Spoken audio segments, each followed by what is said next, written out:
Good morning, everyone. Good day, good evening. It's Will and Phil from the Knights of IoT here. How's that intro working for you, Phil? Is that better? It gets better every week. Great. We're going to be talking about our Thinking Sustainability series that we've been going on for.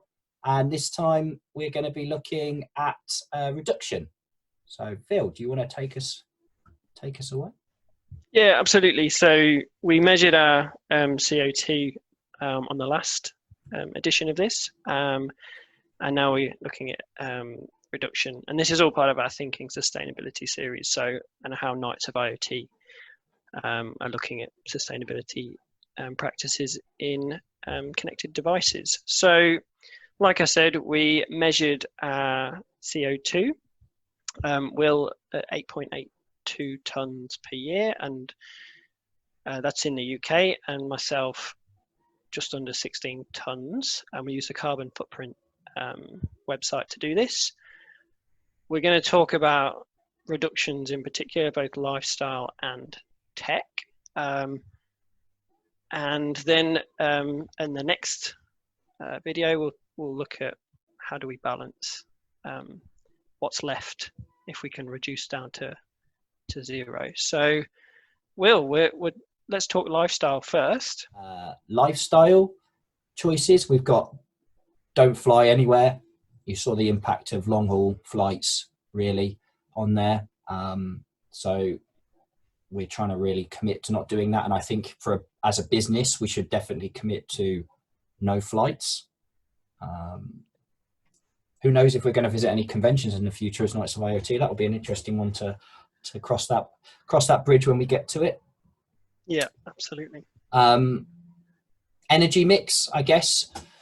The commitment from me and Sarah is that in our next home, we'll be looking at our energy mix, potentially trying to go all electric with our energy supply and looking at sustainability with things such as solar panels and battery storage. So we should be moving within 3 months, 4 months, hopefully, fingers crossed. And we're going to take a big push then to look at our energy mix and how our carbon footprint can go forward from there. You anything to say on those, Phil? Absolutely. I think on the energy front, it's important to understand if you can make those changes and choices with your supplier. So can you switch to 100% or partial renewable? Because it does depend if you can afford it as well. Cost of renewable is typically higher than fossil fuel, which needs to change.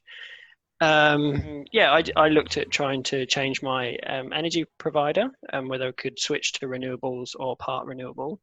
In apartment block though, you can't change that if you've got an embedded energy supplier, which we have here. So it's not gonna work for everyone, but in the future we can certainly look to getting renewable sources. Finance of banks and their carbon footprint is an interesting one. I think we've just got a big question mark over that, Will. And we talked about ethical banking, didn't we? And what that means. I had a really interesting, eye-opening research session where I looked at ethical banking. I think that's an evolving one to change our lifestyle. We got to shift our oil tanker. That's a terrible analogy, isn't it? Really, we've got to shift our iceberg off the path that it's on at the minute. And banking is not as big a percentage for me as energy mix and car, which we'll come to talk on in the technology section. Yeah, and then that's all part of that supplementary or the secondary items. And food was actually quite a big chunk of the pie chart. And yeah, well, you could make that life choice to go 100% vegan. I think maybe we're somewhere in between of just cutting down a little bit on red meats, being one of the biggest producers of methane in particular. So conscious efforts to reduce there. Yes, let's talk tech. Let's talk tech. I'll jump in at the first one there, smart plugs. So I think I've If you'd have seen my last blog or one of my blogs on smart plugs, we've been trialing those in and around the apartment with some positive impact. Put a graph up on the screen there. I've got a reduction of $10 on my bill. Struggling to find the same graphic that I had. That's one of those kind of issues with the app or the supplier that I'm trying to get that readout of where my energy is coming from. So to really see if I've cut down on that standby. Watch this space. I'll try and find that graphic. Today we should be getting our updated, is 1 month since my last recording of energy. So my intention is to try and see if we've had a reduction as well.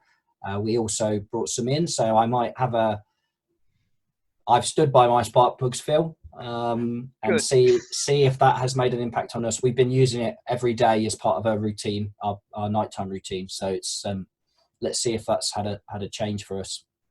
That's awesome. I think you mentioned routine, and I think routines can really help us to cut costs by automating lights off or sockets off at a particular time of day, or you can say, hey G, good night, and it turns off everything for you. That's been working really well for us.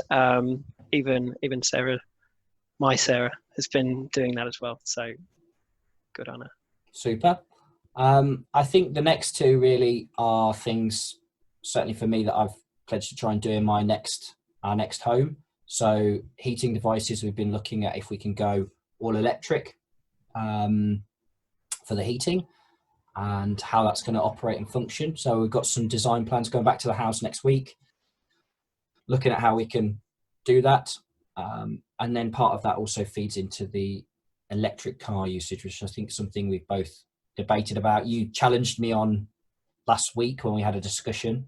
I was talking about new cars and put up some objections, and I think you said, well, why? So really tried to have a good research discussion this week.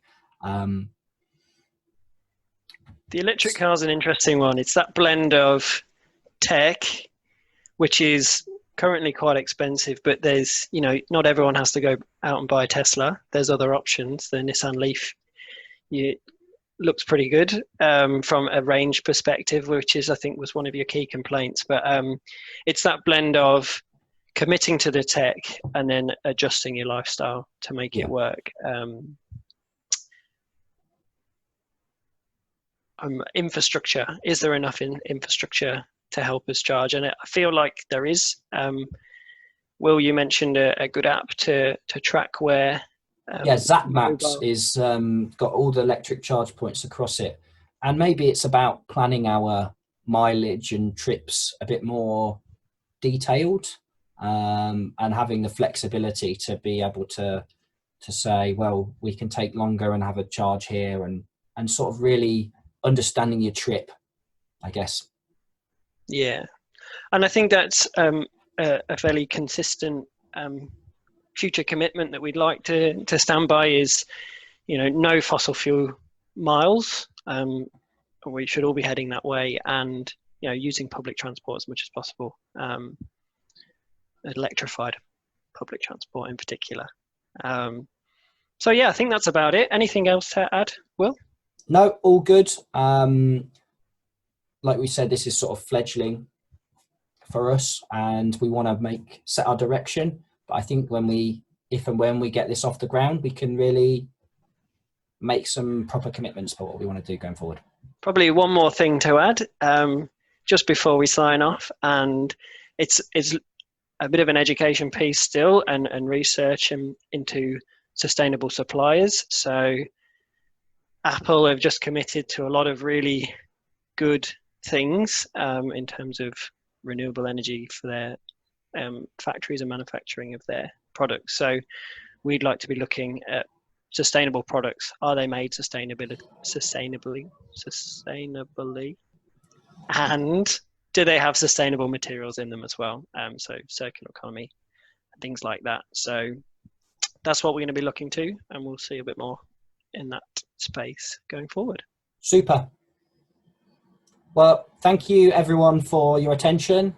Please, as always, give us any feedback, positive, constructive, or otherwise. We love to hear from you. And yeah, stay tuned for the next one of these. Thanks, See everyone. you soon. Cheers.